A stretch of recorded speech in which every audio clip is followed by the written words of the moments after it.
নমস্কাৰ মোক 2 ঘণ্টা সময় দিয়ক 10 মিনিটত বাংলাদেশী খেদিম এইদৰে মন্তব্য কৰিছে মুফতি মুকিবুৰ ৰহমানে শেহতীয়াকৈ বিপিএফ দলত জয়েন কৰিয়েই এইদৰে মন্তব্য কৰিছে গৰ্জন এক প্ৰকাৰে দিছে মুফতি মুকিবুৰ ৰহমানে কৈছে যে অসমত যদিহে বাংলাদেশী আছে তেতিয়াহলে এই সমস্যা কিয় সমাধান কৰিবলৈ পৰা নাই আৰু তেখেতে কৈছে যদিহে মোক 2 ঘণ্টা সময় দিয়ে তেতিয়াহলে মই 10 মিনিটত বাংলাদেশী খেদি পঠিয়াম অসমৰ পৰা মোৰ গাত যেতিয়ালৈকে এটুপাল তেজ থাকিব যেতিয়ালৈকে এটুপাল মোৰ শৰীৰত তেজ থাকিব তেতিয়ালৈকে মই মুছলমানৰ বাবে যুঁজি যাম আৰু মুছলমানক মই এটুপাল এক বিন্দু তেজ মই যাবলৈ নিদো এইদৰে মন্তব্য কৰিছে মুছলমান সকলৰ পক্ষত থাকি কি মন্তব্য কৰিছে মুফতি মুকিবুৰ ৰহমানে এই মুহূৰ্তত আপোনালোকৰ বাবে লৈ অহাৰ চেষ্টা কৰিছো বিপিএফত যোগদান কৰি মুফতি মুকিবুৰ ৰহমানৰ গৰ্জন চৰকাৰে মোক 2 ঘণ্টা সময় দিয়ক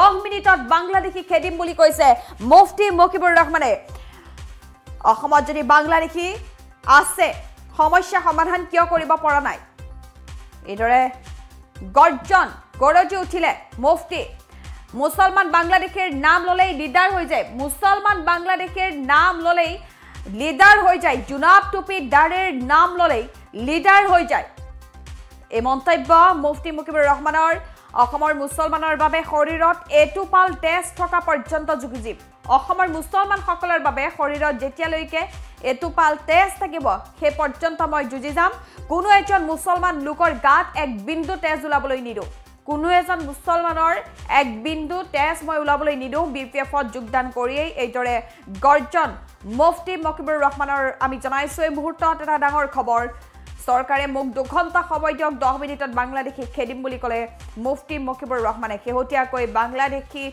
সন্দৰ্ভত অবৈধ বাংলাদেশীক লৈ যি ধৰণৰ স্থিতি ৰাজ্য চৰকাৰ আছে সেই স্থিতিৰ পিছতে প্ৰতিক্ৰিয়া ব্যক্ত কৰি বিপিএফত যেটো জয়েন কৰিছে মুফতি মুকিবুৰ ৰহমানে আৰু বিপিএফত জয়েন কৰি এইদৰে বাংলাদেশীক লৈ বাংলাদেশীক সন্দৰ্ভত অবৈধ বাংলাদেশী সন্দৰ্ভত সাংবাদিকে কৰা প্ৰশ্নৰ উত্তৰত এইদৰে মন্তব্য কৰে মুফতি মুকিবুৰ ৰহমানে আৰু লগতে কয় যে জুনাব টুপি দাড়িৰ নাম ললেই লিডাৰ হৈ যায় অসমৰ মুছলমানৰ বাবে শৰীৰত এটুপাল তেজ থকা পৰ্যন্ত যুঁজি যাম বুলি কৈছে মুফতি মুকিবুৰ ৰহমানে আৰু লগতে ক'লে কোনো এজন মুছলমান লোকৰ গাত এক বিন্দু তেজ ওলাবলৈ নিদো পুনৰ এবাৰ মুফতি মুকিবুৰ ৰহমানৰ এই মন্তব্যৰ বিশেষ চৰ্চা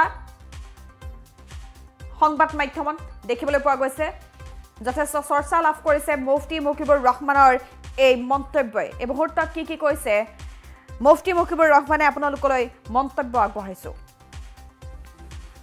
অসমৰ ভিতৰত আৰু নৰ্থ ইষ্টৰ ভিতৰত মই যিখিনি পলিটিকেল লিডাৰক দেখা পাইছোঁ আজি মই জইন কৰিছোঁ কাৰণে যে সেইটো কথা ক'বলৈ ওলাইছোঁ মই সেইটো আচলতে নহয় নৰ্থ ইষ্টৰ ভিতৰত এজন লিডাৰ আছে যিজন লিডাৰে হিন্দু মুছলমানৰ ৰাজনীতি কেতিয়াও নকৰে বাকী যিখিনি লিডাৰ আছে আপুনি চাব যিকোনো দলৰ হওক প্ৰত্যেকটো দলৰ লিডাৰবিলাকে হিন্দু মুছলমানৰ ৰাজনীতি এটা ক্ৰিয়েট কৰে মই এটা বস্তু দেখা পাইছোঁ যে হাগ্ৰামা মহিলাই ডাঙৰীয়া তেখেতে কিন্তু হিন্দু মুছলমানৰ ৰাজনীতি কোনো কাৰণতে নকৰে গতিকে তেওঁৰ আদৰ্শটো মোক ভাল লাগিছে আৰু যিহেতু তেখেতে হিন্দু মুছলমান ৰাজনীতিটো নকৰে সেই হিচাপত আৰু বিগত 17টা বছৰ তেওঁৰ যিটো চৰকাৰ আছিল তেওঁৰ কাম কাজ যিখিনি কৰিছে বিটিআৰৰ ভিতৰত যিটো পৰিৱেশ তেওঁ সৃষ্টি কৰিছিল সেইখিনি চাই আজি মই বিপিএফত জইন কৰিছোঁ আৰু কিছুমান ভিতৰৰ কথা আছে এইবিলাক বাৰু সময় আপোনালোকক ক'ম আৰু নাই এইটোতো মই আগৰ পৰাই কৈ আছোঁ বিটিআৰ বাদ দিয়ক অসমৰ ভিতৰত যিকোনো এটা মুছলমানৰ যি মুহূৰ্তত 1% প্ৰব্লেম হ'ব মোৰ শৰীৰৰ ভিতৰত 1 ফুটা তেজ থকা পৰ্যন্ত তেওঁৰ পিছত যিমান দূৰলৈ যাব লাগে সিমান দূৰলৈ মই যাম আগৰ পৰা গৈয়ে আছোঁ এতিয়াও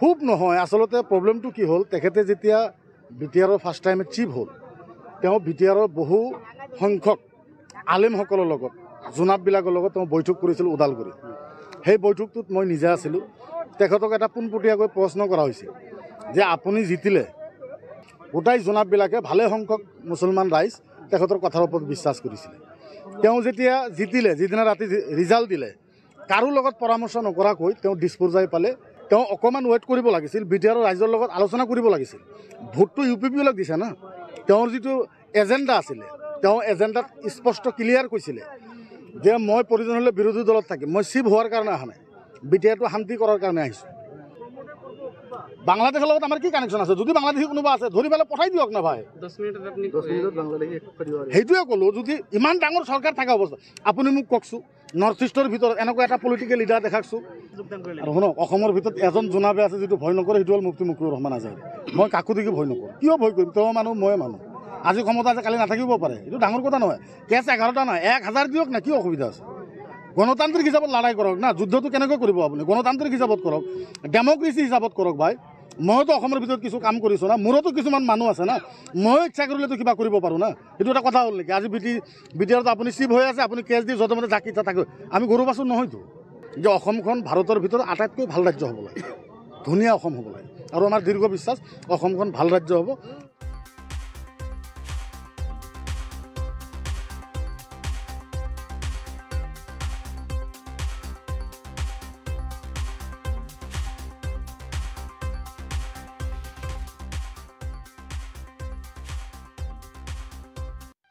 বাকী গোটেই অসমৰ ভিতৰত আৰু নৰ্থ ইষ্টৰ ভিতৰত মই যিখিনি পলিটিকেল লিডাৰক দেখা পাইছোঁ, আজি মই জইন কৰিছোঁ কাৰণে যে সেইটো কথা ক'বলৈ ওলাইছোঁ মই, সেইটো আচলতে নহয়।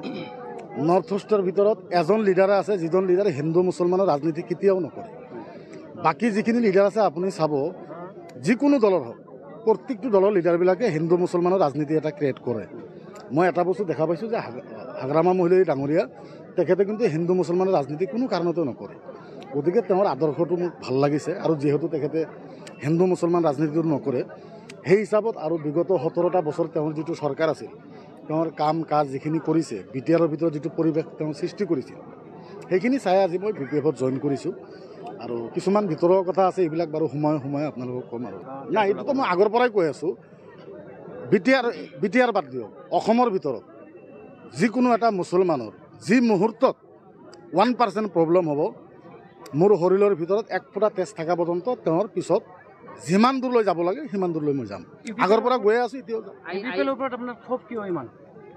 খুব নহয়, আচলতে প্ৰব্লেমটো কি হ'ল, তেখেতে যেতিয়া বিটিআৰৰ ফাৰ্ষ্ট টাইমে চিফ হ'ল, তেওঁ বিটিআৰৰ বহু সংখ্যক আলেমসকলৰ লগত, জোনাববিলাকৰ লগত তেওঁ বৈঠক কৰিছিল ওদালগুৰিত। সেই বৈঠকটোত মই নিজে আছিলোঁ। তেখেতক এটা পোনপটীয়াকৈ প্ৰশ্ন কৰা হৈছিল যে আপুনি জিতিলে, গোটাই জোনাববিলাকে ভালে সংখ্যক মুছলমান ৰাইজ তেখেতৰ কথাৰ ওপৰত বিশ্বাস কৰিছিলে। তেওঁ যেতিয়া জিতিলে, যিদিনা ৰাতি ৰিজাল্ট দিলে, কাৰো লগত পৰামৰ্শ নকৰাকৈ তেওঁ দিছপুৰ যাই পালে।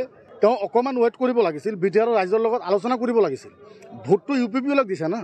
তেওঁৰ যিটো এজেণ্ডা আছিলে, তেওঁ এজেণ্ডাত স্পষ্ট ক্লিয়াৰ কৈছিলে যে মই প্ৰয়োজন হ'লে বিৰোধী দলত থাকিম, মই চিফ হোৱাৰ কাৰণে অহা নাই, বিটিআৰটো শান্তি কৰাৰ কাৰণে আহিছোঁ। বাংলাদেশের লগত আমার কি কানেকশন আছে? যদি বাংলাদেশী কোনোবা আছে ধরি পেলাই পঠাই দিয়ক না ভাই। 10 মিনিটত আপনি 10 মিনিটত বাংলাদেশী সেইটোৱে ক'লো, যদি ইমান ডাঙৰ চৰকাৰ থকা অৱস্থা আপুনি মোক কওকচোন, নৰ্থ ইষ্টৰ ভিতৰত এনেকুৱা এটা পলিটিকেল লিডাৰ দেখাকচোন। আৰু শুনক, অসমৰ ভিতৰত এজন জোনাবে আছে যিটো ভয় নকৰে, সেইটো হ'ল মুফতি মুকুৰ ৰহমান আজাদ। মই কাকো দেখি ভয় নকৰোঁ। কিয় ভয় কৰিম? তেওঁ মানুহ, ময়ে মানুহ। আজি ক্ষমতা আছে, কালি নাথাকিব পাৰে, এইটো ডাঙৰ কথা নহয়। কেছ 11টা নহয়, 1000 দিয়ক না, কি অসুবিধা আছে? গণতান্ত্ৰিক হিচাপত লৰাই কৰক না। যুদ্ধটো কেনেকৈ কৰিব আপুনি? গণতান্ত্ৰিক হিচাপত কৰক, ডেমক্ৰেচি হিচাপত কৰক ভাই। মইতো অসমৰ ভিতৰত কিছু কাম কৰিছোঁ না, মোৰতো কিছুমান মানুহ আছে না, মই ইচ্ছা কৰিলেতো কিবা কৰিব পাৰোঁ না। সেইটো এটা কথা হ'ল নেকি? আজি বিটিআৰত আপুনি চিফ হৈ আছে, আপুনি কেছ দি য'তে মতে জাকি থাকে।